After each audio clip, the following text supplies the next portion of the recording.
O Evangelho segundo Lucas. É um dos relatos mais antigos da vida de Jesus e, na verdade, é a primeira parte de uma coleção de 2 volumes, Lucas e Atos. Se você comparar as linhas de abertura de ambos os livros, fica claro que eles provêm do mesmo autor. E há indícios internos no livro de Atos, assim como uma tradição antiga que identificam o autor como sendo Lucas, o companheiro de viagem e colaborador do apóstolo Paulo, que também sabemos que era médico. Lucas começa o seu trabalho com um prefácio explicando como e por que ele escreveu esse livro. Ele reconhece que há outros relatos muito bons da vida de Jesus. Mas ele queria voltar às tradições de testemunhas oculares do maior número possível de discípulos, a fim de produzir o que ele chamou de um relato sobre todas as coisas que foram cumpridas entre nós. Essa palavra, cumpridas, nos mostra por que Lucas escreveu esse relato. Para ele, a história de Jesus não é apenas uma história antiga. Ele quer mostrar como essa história é o cumprimento da longa história de aliança entre Deus e Israel.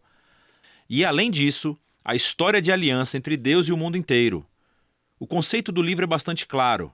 Há uma longa introdução que funciona como base para as histórias de João Batista e de Jesus. E nos capítulos 3 a 9, Lucas pinta um retrato robusto de Jesus e a sua missão na região natal da Galileia. Depois disso, uma grande parte do livro descreve a longa jornada de Jesus até Jerusalém. O que leva ao clímax da história, que é a última semana de Jesus em Jerusalém, levando a sua morte e ressurreição, e que então nos leva até o livro de Atos. Neste vídeo, vamos nos concentrar apenas na primeira parte do Evangelho de Lucas. A introdução é longa e conta as histórias em paralelo do nascimento de João Batista e Jesus. Há um casal idoso de sacerdotes, Zacarias e Isabel, uma jovem solteira, Maria e José. Ambos recebem uma improvável promessa divina de que terão um filho. E ambas as promessas são cumpridas quando João e Jesus nascem. E ambos os pais cantam poemas de celebração. Essas canções de poesia ecoam textos do Antigo Testamento, salmos e profetas, mostrando como essas crianças cumprirão as promessas antigas de Deus. Mas esses poemas também descrevem o papel de cada criança na história que irá se desenvolver. João é o mensageiro profético que foi prometido na Torá e nos profetas, aquele que irá preparar Israel para se encontrar com o seu Deus. E Jesus, ele é o rei messiânico prometido a Davi, que irá trazer o reino de Deus sobre Israel e a bênção de Deus para as nações, exatamente como ele prometeu a Abraão. Depois disso, Maria leva Jesus ao templo de Jerusalém para a sua dedicação. E 2 profetas idosos, Ana e Simeão, veem Jesus e reconhecem quem ele é. E Simeão canta a sua própria canção, um poema inspirado pelo profeta Isaías. Ele diz que esta criança é a salvação de Deus para Israel e que ele se tornará luz para as nações. Assim, com toda essa antecipação, a história avança para a próxima sessão principal, onde Lucas apresenta Jesus e a sua missão. Ele prepara a história com o movimento de renovação de João no Rio Jordão, onde ele clama por um novo reino de Israel, arrependido e comprometido com uma nova vida através do batismo. Ele está se preparando para a chegada do reino de Deus. E então Jesus aparece como o líder desse novo Israel, e ele é marcado pelo Espírito e pela voz de Deus que vem do céu. Ele é o Filho amado de Deus. Depois disso, Lucas segue com a genealogia e traça as origens de Jesus, primeiro até Davi, depois até Abraão e, por fim, até o início da história de Adão, no livro de Gênesis. Lucas afirma aqui que Jesus é o rei messiânico de Israel que trará a bênção de Deus não apenas a Israel, a família de Abraão. Ele veio para todos os filhos de Adão, para toda a humanidade.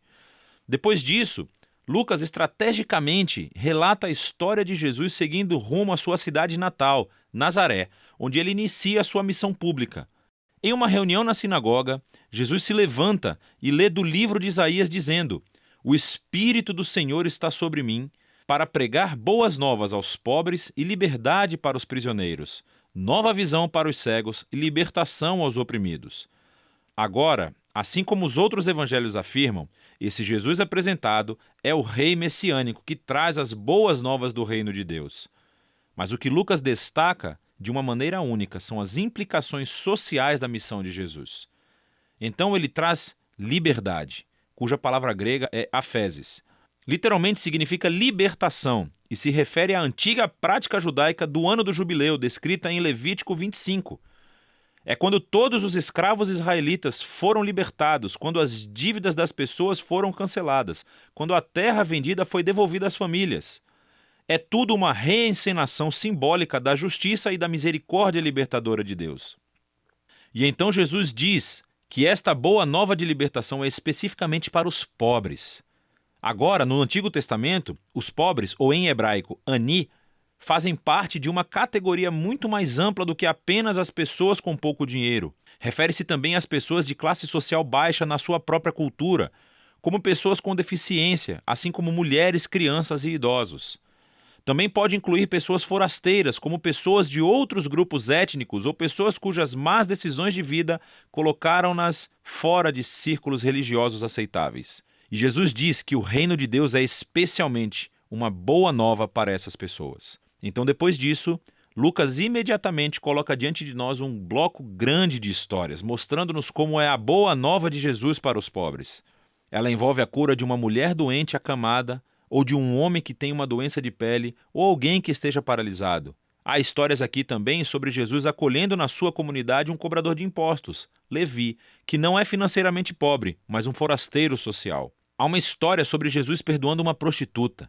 Lucas nos mostra como o reino de Jesus trouxe restauração e inversão das circunstâncias de uma vida inteira. Ele aumenta o círculo de pessoas que são convidadas a descobrir o poder de cura do reino de Deus. E como a missão de Jesus atrai muitos seguidores, ele faz algo ainda mais provocativo.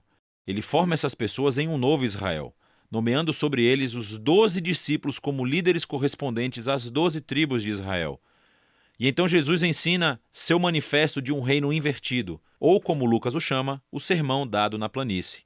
Ele diz que o amor de Deus pelo forasteiro e pelo pobre significa que o seu reino traz uma inversão em todos os nossos sistemas de valores. Ele está aqui para formar um novo povo alternativo de Deus que responderá ao convite de Jesus praticando uma generosidade radical de serviço aos pobres. Pessoas que vão liderar através do serviço de uma vida de paz e perdão. Pessoas que têm uma devoção sincera, profunda, mas que rejeitam a hipocrisia religiosa. A visão radical de Jesus reivindica a autoridade divina. Ela começa a gerar resistência e controvérsia, especialmente entre os líderes religiosos de Israel.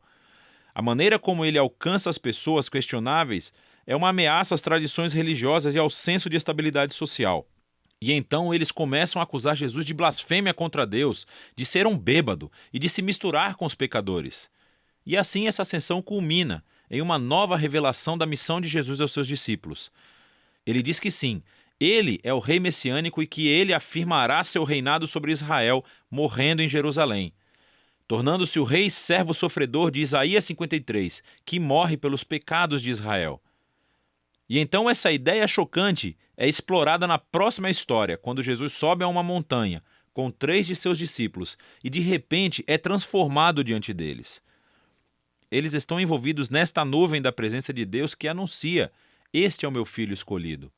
E Moisés e Elias também estão lá, os outros 2 profetas que encontraram a presença e a voz de Deus em uma montanha.